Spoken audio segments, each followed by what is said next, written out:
ever since I was 10 years old, I haven't really had a thing for dogs, mainly because at that age I had a dog that just I loved to bits, and she got hit by a car and it just broke my heart. And so I put up this wall towards dogs, like, no, not going to do it again, just so I wouldn't get hurt. And so it was like that for about, well, until like 2 years ago, maybe a year ago, when Bella found us. Sandra and I were walking through a park, and this little dog comes up to us, and she's dirty and she's just adorable, and she's following us, and I'm like, no, get away, we don't have margin for a dog right now, because we've been traveling a lot, right? So what are we going to do with a dog? Leave it at home, take it with us? It's just not practical right now. So, but it ends up going underneath the military compound fence, and it's over there. And I looked at Sandra and I said, you know, what do they do to dogs over there? And she says, I don't know, but probably nothing any good. And so I said, okay, I'll tell you what, if I call the dog and it comes, then we'll take it home and we'll keep it until we can find it a better place to go. And she said, okay, yeah. So I end up calling this dog. She comes, okay. I pick her up, and it's just this like instant thing, you know, and she's been ours ever since. And I remember when we were going to her parents' town, and we had just come back from the donut shop or whatever, and we're walking by this person's yard, and normally this person, their gate is closed, but this time it was open. He was working on his truck in the kind of the street area, and as we're walking by his truck, his German Shepherd slips out from underneath the vehicle and just beelines straight for Bella, grabs Bella in his teeth and just rips her around like she's a rag doll. Like, it was just carnage. I blacked out. I had such an adrenaline rush that I blacked out. I didn't really know what happened until Sandra kind of told me later. She said, you put down the donuts and then you went over to the dog and you booted that thing off the ground. That's what made the German Shepherd let go.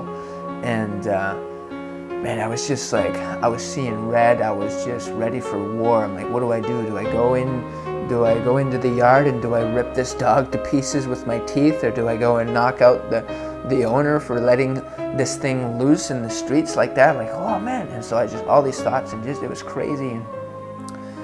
And Bella's screaming and Sandra's crying. It's just this really big freak out moment.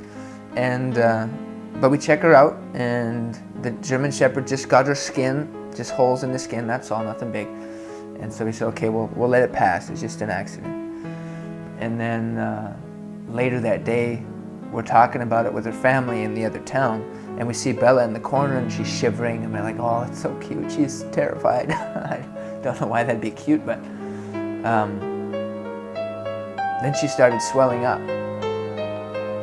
And over the next couple of days, her body swelled up to the point where her skin was splitting open, and you were able to see her muscle inside, and clear liquid was pouring out, and it was just this horrible thing. And the part of the house where she was in, like, we couldn't move her. It was too bad. And she was in that house, and that area started to smell like death. And it was a really traumatic thing, you know. And I just opened up my heart again to these dogs, and now I'm going to lose this dog. And during that time, I had been studying under a guy named Curry Blake, who has a story where his daughter fell from like a 2-story or 3-story window and hit the concrete face first and died. And in the whole panic, he grabs her, brings her inside, sits her on a chair, and then for the next like 40 minutes to a long time, he's pointing at her and saying, you will live and not die. You will live and not die, right? He's just not giving up. He's believing in the scriptures, and he's saying, you will live and not die. And she comes back to life, right? You gotta check him out and get that story. But she burps. She comes back to life. She asks for something to eat, and it's just really like, oh, right now she's part of his ministry as well.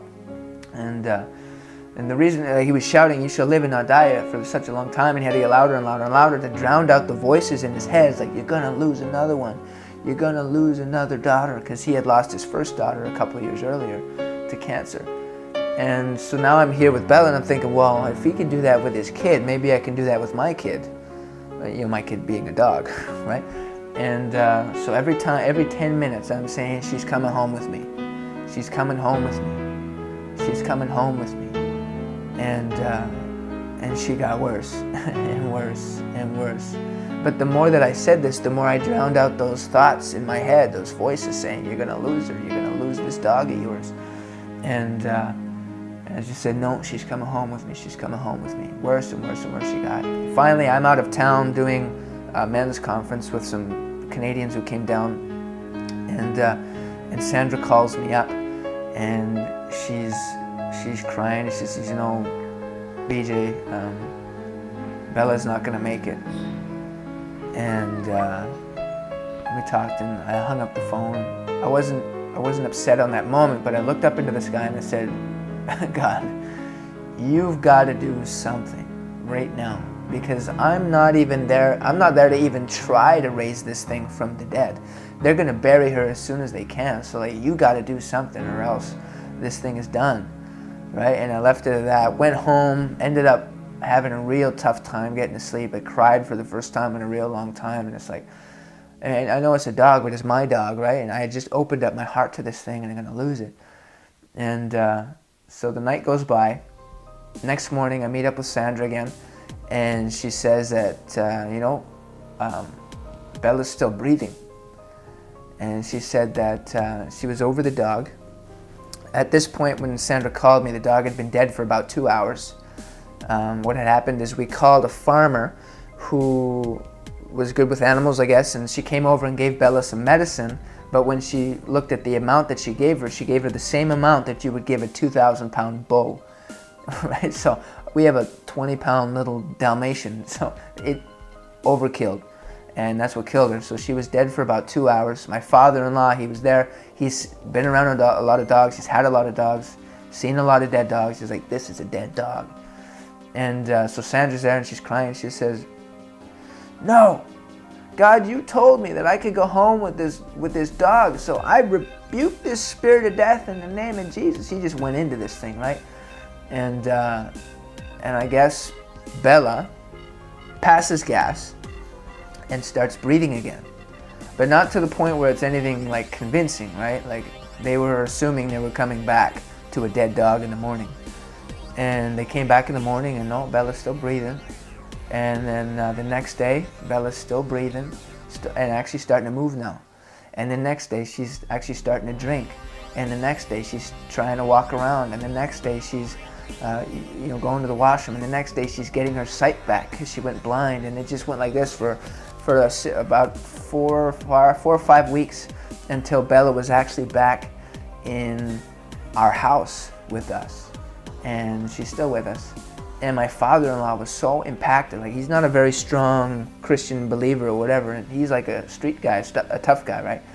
And he should have seen this guy. He was going to all his like iron-eating friends saying, the dog came back from the dead. God is real. Like, it was just this really epic season for all of us. And she came home with me. Bella came home with me. And you better believe I'm bringing her to Canada. She's coming home with me.